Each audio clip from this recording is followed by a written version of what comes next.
trop tôt pour analyser. Et on verra dans les années à venir. Le cas du président Macky Sall, buñ ci taxawé parce que tay la notion de haute trahison la ñuy yëkkatiwaat pour wax ne war nañ ko mën a teg ci ndoddam ngir daal di koy atte war nañ mën a juger un ancien président par rapport ak li nga xamante ne ni def na ko ci exercice am Sénégal toll na foofu ci wàllu dayo Ouais, mais je pense que haute trahison kenn définir ko mais moi personnellement c'est un choix personnel hein. Je pense que man Sénégal yi fi xew yëpp dëkk boo gis buy évoluer ñaar la soit il y a une évolution technologique ou soit il y a une crise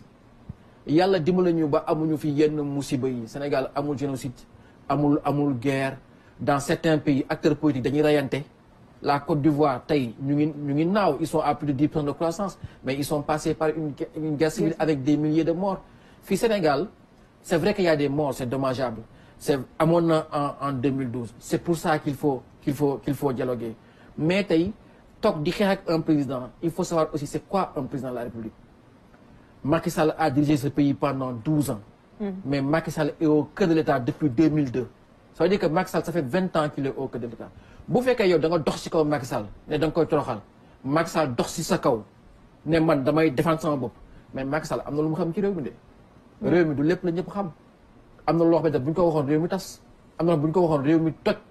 et je pense que c'est pour ça que c'est prêter serment bi ngay def ak yenn xibaar yi loo mënta am amoo président sañ-sañ ak loo mënta toll ci dayo génn si élection présidentielle yi passé rek il s'est passé beaucoup de choses lu nit ñi xamul il s'est passé énormément de choses lu Sénégalais yi xamul c'est important état mystique moo ko yor je pense que c'est ça qui fait la qualité des hommes d'état mooy du lépp la ñu mën a donc waruñu fa yegg je pense que président de la République en tout cas moi je dis que boo koy song xamul baax li ngay def parce que aussi quoi qu'on puisse dire ces gens-là se sont entendus avec le président Macky Sall pour prendre le pouvoir président Macky Sall moo jël nguur gi jox ko ay noonam donc lu ci mënti am moom mooy assumer mais il faut aussi savoir que c'est un président de la République président de la République kenn da ko aar ndax moom président Macky Sall da nga koy aar ndax téye na réew mi ku téye réew fukki at ak ñaar nekk ci bi xolu réew mi ñaar fukki at am na loo xam am na loo mën et je pense que boo ko songee mu xeex ak yow je pense que du njëriñu réew mi. ñu taxaw ci li nga xam ne mooy l'opposition parce que boobaak léegi tamit li ciy gën a fës yaa ngi koy wax sànq ne le débat yenn saa yi ci nit yi lay gën a taxaw. ak force de proposition bi nga xam ne moom la ñuy xaar. ci opposition taxawaay bi quelque part dafa mel ni ci élection yi ñu génn ba léegi leen Pastef gagné ba noppi opposition bi dafa xaw a des gannaaw.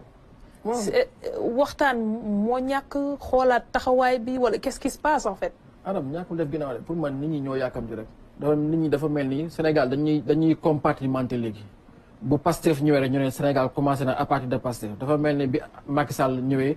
Abdoulaye Wade ñëwee ne les socialistes n'ont rien foutu pendant 40 ans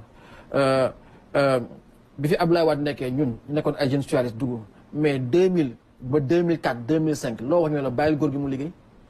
Abdoulaye était intouchable ñu dem 2007 Abdoulaye gagné au premier tour ñu dem 2009 2 ans après Abdoulaye perd tous les mairies du Sénégal Macky Sall idem c'est un cycle de 7 à 9 ans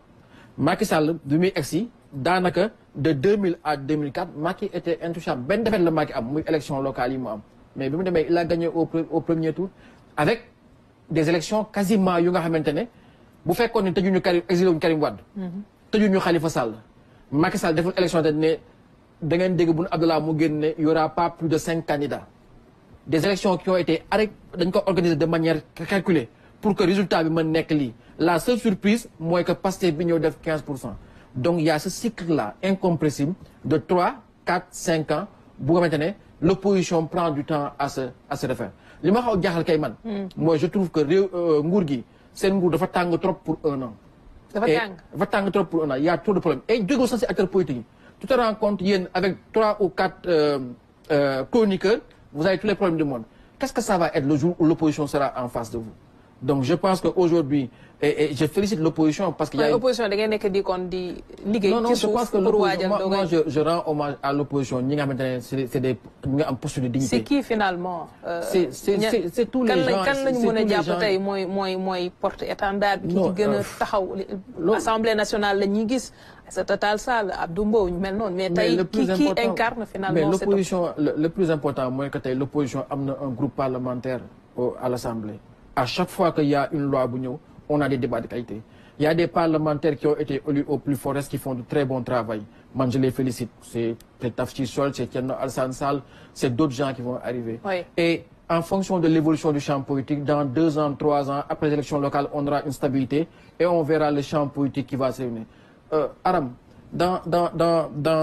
3 ans, 4 ans, tu penses que si Karim Wade, depuis presque 10 ans, 15 ans, vous finissez à la tête d'un appareil libéral qui peut aller de l'APR à Réumi à PDS, tu penses que ce sera un candidat négligeable? Si la gauche se réorganise pour faire un ensemble, avoir un candidat, tu ne penses pas qu'on aura un deuxième tour?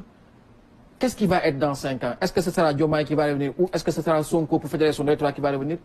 C'est des questions, je pense que nous sommes dans leurs analyses, nous dans des schémas fermés, alors que pour moi, c'est dans l'ordre normal des choses. Les gens sont en train de dire ce qu'ils pensent. On a un pouvoir qui vient d'arriver, qui est arrivé avec une force, une puissance. Et à l'époque, on est à l'ère des coalitions. L'ère des messies est terminée. On a eu quasiment un messie. Ça veut dire qu'il n'y a pas de vérité absolue dans le champ politique. Et les choses vont évoluer en fonction du champ politique. C'est un premier